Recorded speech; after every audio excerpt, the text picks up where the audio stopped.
With permission from Scholastic, this is Harry Potter and the Chamber of Secrets. Starting on page 32. That's incorrect. Here we go. 32. Touchdown, said Fred as, with a slight bump, they hit the ground. They had landed next to a tumble-down garage in a small yard, and Harry looked out for the first time at Ron's house. It looked as though it had once been a stone pig pen, but extra rooms had been added here and there until it was several stories high, and so crooked it looked as though it was held up by magic. Which, Harry reminded himself, it probably was. 4 or 5 chimneys were perched on top of the red roof. A lopsided sign stuck in the ground near the entrance read, "The Burrow." Around the front door lay a jumble of rubber boots and a very rusty cauldron. Several fat brown chickens were pecking their way around the yard. "It's not much," said Ron. "It's wonderful," said Harry happily, thinking of Private Drive. They got out of the car. "Now, we'll go upstairs real quietly," said Fred, "and wait for Mom to call us for breakfast. Then, Ron, you come bounding downstairs going, 'Mom, look who turned up in the night.' And she'll be all pleased to see Harry, and no one need ever know we flew the car." "Right," said Ron. "Come on, Harry. I sleep at the top." Ron had gone a nasty shade of green, his eyes fixed on the house. The other 3 wheeled around. Mrs. Weasley was marching across the yard, scattering chickens, and for a short, plump, kind-faced woman, it was remarkable how much she looked like a saber-toothed tiger. "Ah," said Fred. "Oh, dear," said George. Mrs. Weasley came to a halt in front of them, her hands on her hips, staring from one guilty face to the next. She was wearing a flowered apron, with a wand sticking out of the pocket. "So," she said. "Morning, Mum," said George, in what he clearly thought was a jaunty, winning voice. "Have you any idea how worried I've been?" said Mrs. Weasley in a deadly whisper. "Sorry, Mum, but see, we had to..." All 3 of Mrs. Weasley's sons were taller than she was, but they cowered as her rage broke over them.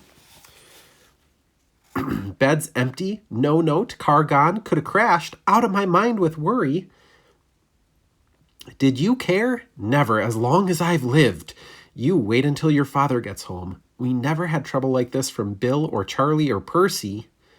"Perfect Percy," muttered Fred. "You could do with taking a leaf out of Percy's book," yelled Mrs. Weasley, prodding a finger at Fred's chest. "You could have died. You could have been seen. You could have lost your father's job." It seemed to go on for hours. Mrs. Weasley had shouted herself hoarse before she turned on Harry, who backed away. "I'm very pleased to see you, Harry dear," she said. "Come in and have some breakfast." She turned and walked back into the house, and Harry, after a nervous glance at Ron, who nodded encouragingly, followed her. The kitchen was small and rather cramped. There was a scrubbed wooden table and chairs in the middle, and Harry sat down at the edge of a seat looking around. He had never been in a wizard's house before. The clock on the wall opposite him had only 1 hand and no numbers at all. Written around the edge were things like, "Time to make tea," "Time to feed the chickens," and "You're late." Books were stacked 3 deep on the mantelpiece, books with titles like "Charm Your Own Cheese," "Enchantment in Baking," and 1-Minute Feasts, It's Magic. And unless Harry's ears were deceiving him, the old radio next to the sink had just announced that coming up was Witching Hour with a popular singing sorceress, Celestina Warbeck. Mrs. Weasley was clattering around, cooking breakfast, a little haphazardly, throwing dirty looks at her son as she threw sausages into the frying pan. Every now and then she muttered things like, "Don't know what we're thinking of," and "Never would I have believed it." "I don't blame you, dear," she assured Harry, tipping 8 or 9 sausages onto his plate. "Arthur and I have been worried about you, too. Just last night we'd come and get you ourselves. if you hadn't written back to Ron by Friday. But really, she was now adding 3 fried eggs to his plate. Flying an illegal car halfway across the country? Anyone could have seen you. She flicked her wand casually at the dishes in the sink, and they began cleaning themselves, clinking gently in the background. It was cloudy, Mom, said Fred. You keep your mouth closed while you're eating, Mrs. Weasley snapped. They were starving him, Mom, said George. And you, said Mrs. Weasley. But it was with a slight, softened expression that she started cutting Harry bread and buttering it for him. At that moment, there was a diversion in the form of a small, red-headed figure in a long nightdress who appeared in the kitchen, gave a small squeal, and ran out again. Ginny, said Ron in an undertone to Harry, my sister. She's been talking about you all summer. Yep, she'll be wanting your autograph, Harry, Fred said with a grin. But he caught his mother's eye and bent his face over his plate without another word. Nothing more was said until all 4 plates were cleaned, which took a surprisingly short time. Blimey, I'm tired, yawned Fred, setting down his knife and fork at last. I think I'll go to bed and... You will not, snapped Mrs. Weasley. It's your own fault you've been up all night. You're going to de-gnome the garden for me. They're getting completely out of hand again. Oh, Mom. And you two, she said, glaring at Ron and Fred. You can go up to bed, dear, she added to Harry. You didn't ask them to fly the wretched car. But Harry, who felt wide awake, said quickly, I'll help Ron. I've never seen a de-gnoming. Oh, that's very sweet of you, boy. But it's dull work, said Mrs. Weasley. Now, let's see what Lockhart's going to say on the subject. And she pulled a heavy book from the stack on the mantelpiece. George groaned. Mom, we know how to de-gnome the garden. Harry looked at the cover of Mrs. Weasley's book. Written across in fancy gold letters were the words, Gilderoy Lockhart's Guide to Household Pests. There was a big photograph on the front of a very good-looking wizard with wavy blonde hair and bright blue eyes. As always in the wizarding world, the photograph was moving. The wizard, who Harry supposed was Gilderoy Lockhart, kept winking cheekily up at them all. Mrs. Weasley beamed down at him. Oh, he's marvelous, she said. He knows his household pests all right. It's a wonderful book. Mum fancies him, said Fred, in a very audible whisper. Don't be so ridiculous, Fred, said Mrs. Weasley, her cheeks rather pink. All right if you think you know better than Lockhart. You can go and get on with it. And woe betide you if there's a single gnome in that garden when I come in to inspect it. Yawning and grumbling, the Weasleys slouched outside with Harry behind them. The garden was large, and in Harry's eyes, exactly what a garden should be. The Dursleys wouldn't have liked it. There were plenty of weeds and grass needing cut. But there were gnarled trees all around the walls, plants Harry had never seen spilling from every flower bed, and a big green pond full of frogs. Muggles have garden gnomes too, you know, Harry told Ron as they crossed the lawn. Yeah, I've seen those things they think are gnomes, said Ron, bent double with his head in his peony bush, like fat little Santa Clauses with fishing rods. There was a violent scuffling noise. A peony bush shuddered, and Ron straightened up. This is a gnome, he said grimly. Get off me, squealed the gnome. It was certainly nothing like Santa Claus. It was small and leathery looking, with a large knobby bald head exactly like a potato. Ron held it at arm's length as it kicked out with him with its horny little feet. He grasped it around the ankles and turned it upside down.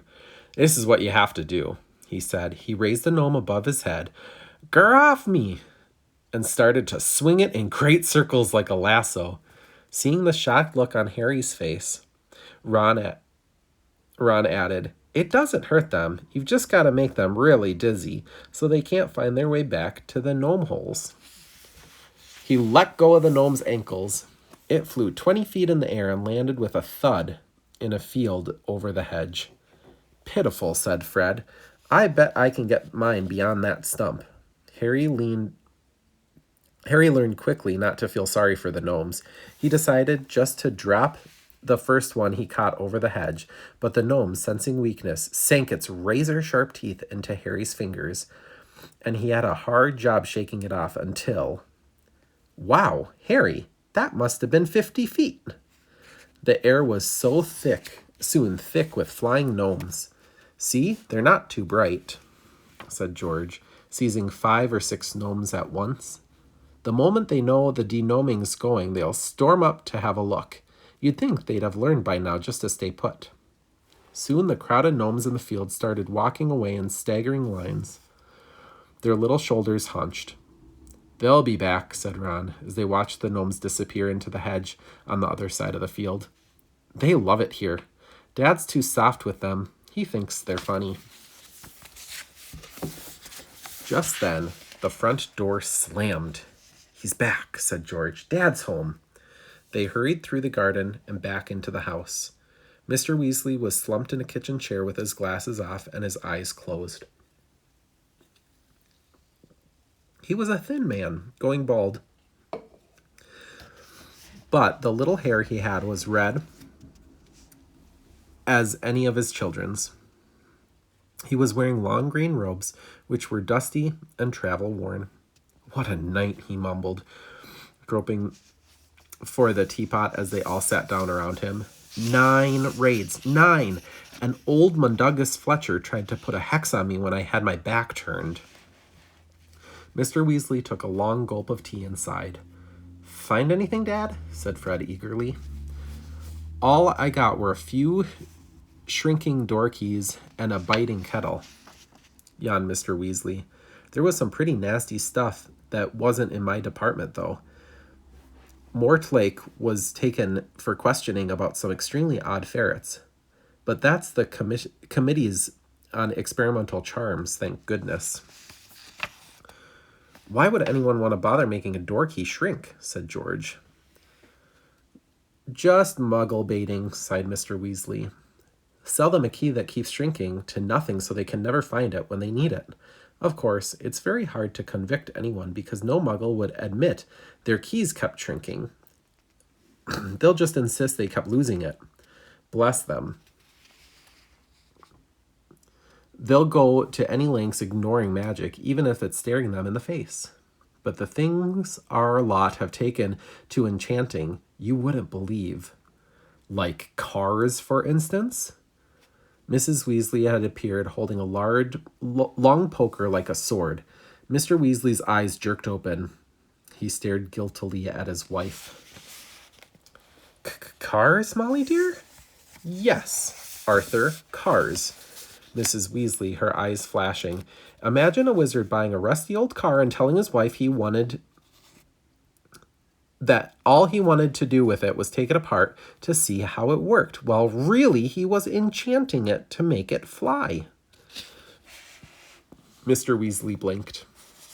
Well, dear, I think you'll find that it would be quite within the law to do that, even if her maybe would have done better to tell his wife the truth. There's a loophole in the law, you'll find. As long as he wasn't intending to fly the car, the fact that the car could fly wouldn't. Arthur Weasley, you made sure there was a loophole when you wrote that law, shouted Mrs. Weasley, just so that you could carry on tinkering with all that muggle rubbish in your shed. And for your information, Harry arrived this morning in the car you weren't intending on flying. Harry, said Mr. Weasley, blanking. Harry who? He looked around and saw Harry and jumped. Good Lord, it's Harry Potter. Very pleased to meet you. Ron's told us about you. Your sons flew that car to Harry's house and back last night, shouted Mrs. Weasley.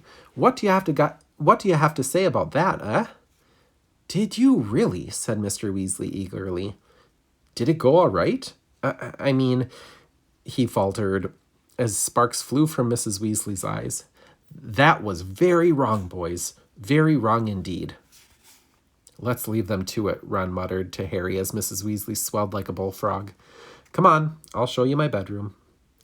They slipped out of the kitchen and down a narrow passageway to an uneven staircase, which wound its way, zigzagging up through the house. On the third landing, a door stood ajar. Harry just caught sight of a pair of bright brown eyes staring at him before it closed with a snap. "Ginny," said Ron, "you don't know how weird it is for her to be this shy. She never shuts up normally."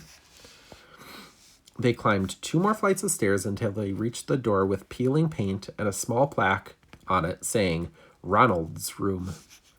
Harry stepped in, his head almost touching the sloping ceiling, and blinked. It was like walking into a furnace. Nearly everything in Ron's room seemed to be a violent shade of orange. The bedspread, the walls, even the ceiling. Then Harry realized that Ron had covered nearly every inch of the shabby wallpaper with posters of the same 7 witches and wizards, all wearing bright orange robes, carrying broomsticks, and waving energetically. "Your Quidditch team?" said Harry. "The Chudley Cannons," said Ron, pointing at the orange bedspread, which was emblazoned with 2 giant black C's and a speeding cannonball. 9th in the league. Ron's school spell books were stacked untidily in a corner next to a pile of comics that all seemed to feature the adventures of Martin Miggs, the Mad Muggle. Ron's magic wand was lying on top of a fish tank full of frog spawn on the windowsill, next to his fat gray rat, Scabbers, who was snoozing in a patch of sun. Harry stepped over a pack of self-shuffling playing cards on the floor and looked out of the tiny window. In the field far below, you could see a gang of gnomes sneaking up one by one back through the Weasley's hedge. Then he turned to look at Ron, who was watching himself almost nervously, as though waiting for his opinion. "It's a bit small," said Ron quickly. "Not like that room you had with the Muggles. And I'm right underneath the ghoul in the attic. He's always banging on the pipes and groaning." But Harry, grinning widely, said, "This is the best house I've ever been in." Ron's ears went pink. All right, we'll stop there.